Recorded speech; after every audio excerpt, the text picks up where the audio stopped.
Namaskaram everyone.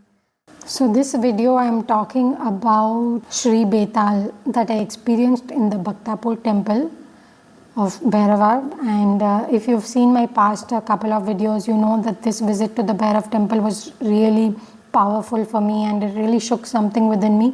Yes, let's talk about Sri Betal.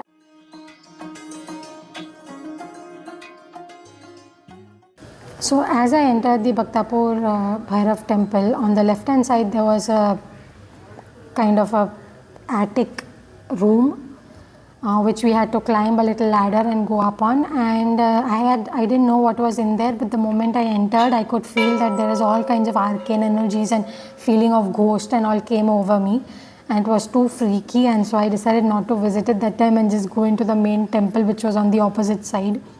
I was shocked when the pujari told me that it's Sri Betal who is the vahana of Bhairav over there, and I was like, I know only one Sri Betal and that is that story, and he's like, yes, exactly, that story. And I was like, what, like how, because I did not, the only thing I remember about that Sri Betal story is that Vikramaditya is told by someone to go and take this corpse and take it to a tantric. And every time he puts Sri Betal on his shoulder, Sri Betal starts talking and he puts some conditions on Vikramaditya, but the story that Sri Betal tells is very intelligent and interesting. And each story has some lesson or some learning, and then Vikramaditya needs to give an answer. But the moment Vikramaditya opens his mouth, Betal can fly off. And so for a lot of stories, this keeps happening and Betal keeps flying off and Vikramaditya keeps persisting. And then after I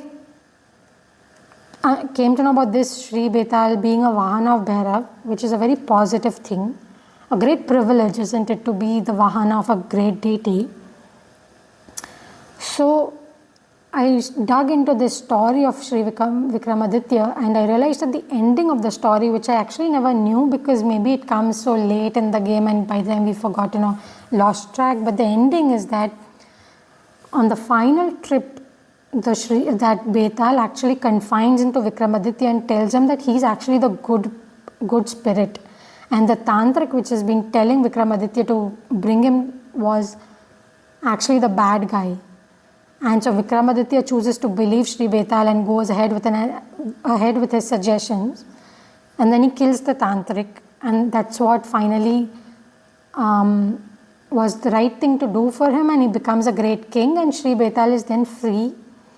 Sri Betal was a spirit of a very great being with a great knowledge, all-knowing kind of a spirit. Maybe he is thus considered a form of Shiva himself in some way, maybe an ansh of Shiva. And I can take it because Shiva is considered the lord of all the bhoot and pishach and stuff. So it makes sense that there would be an ansh of him which would be like part of that bhoot world. Because that's how, like if Shiva is ruling a certain form of life, like the ghosts, then it makes sense that a part of him will also be a ghost. And obviously that ansh of Shiva, which is of ghost form, would be a great ghost, Shri ghost. So that could be the Betal, which then is the vahana of Bhairav, which is the fierce form of Shiva, and then of course there's Shiva himself. I spoke to the pujari a lot because the Sri Betal energies in this temple totally freaked me out, and even my local friend of Bhaktapur said that he mentioned 2 temples which had freaked him out, and definitely this Betal temple was one of them, because even he mentioned that one doesn't know what's happening in that temple because the energies is like that.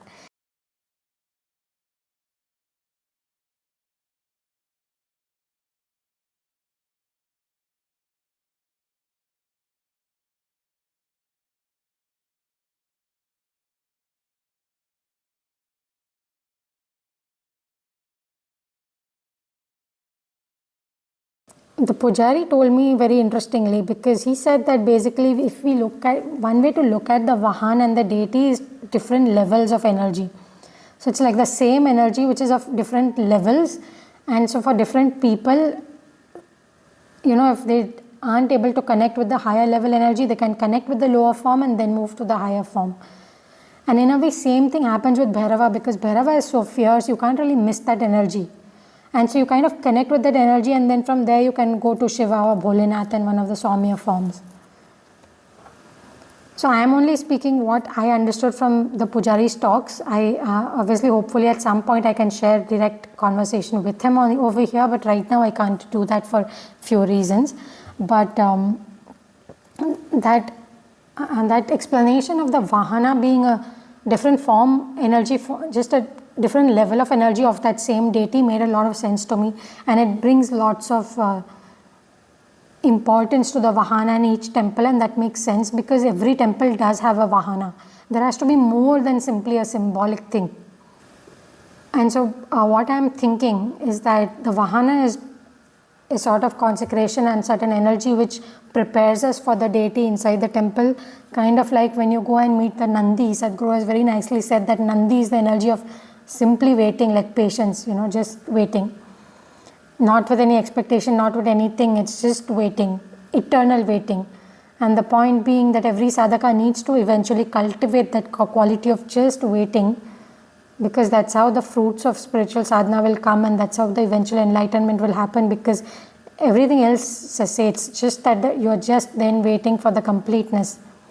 Yeah, so in that sense the vahana becomes important, and then Shri Betal being a vahana of Bhairav is very fascinating.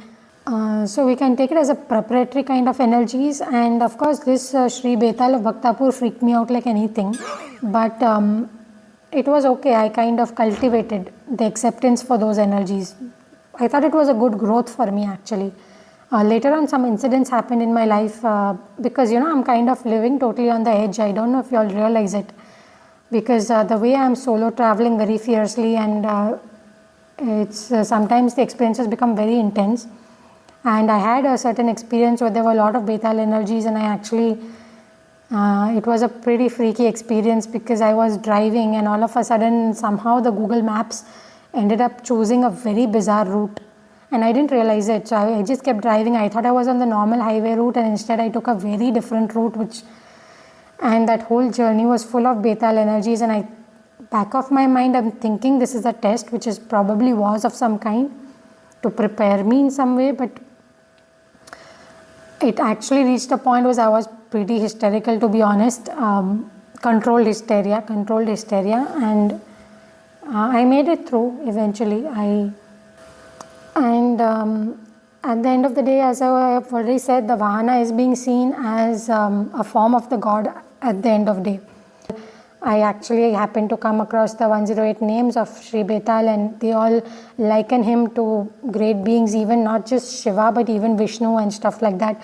In fact, I was listening to this interview video of the Ujjain Kal Bhairav Pujari, the head Pujari of the Kal Bhairav temple in Ujjain. And finally, at one part of the video, he actually says that all of these stories of Bhairava are okay, but Bhairava is also considered the most sattvic form of Vishnu, which is so fascinating. But that is what happens. I think finally when we go deeper and deeper into a lot of these deities, they become one with the greatest. There is a great oneness in even the deities. I feel that if you deeply get into even one of the smaller deities with the right intention, like of spiritual growth, then the whole path of reaching the highest deity forms and highest worship and the greatest spiritual experiences gets charted. That's my feeling. I think the only thing required is then the sadhaka to be aligned in that direction, and you don't get stuck at simply asking for little things for your life and then not growing out of that greed almost. Since you watched so far, just letting you know that I have some premium content for members of this channel only. It is stuff that is too sensitive or specific and I am not comfortable sharing in public. So if you are interested, do check out the membership tabs for all the exclusive content that I have out there.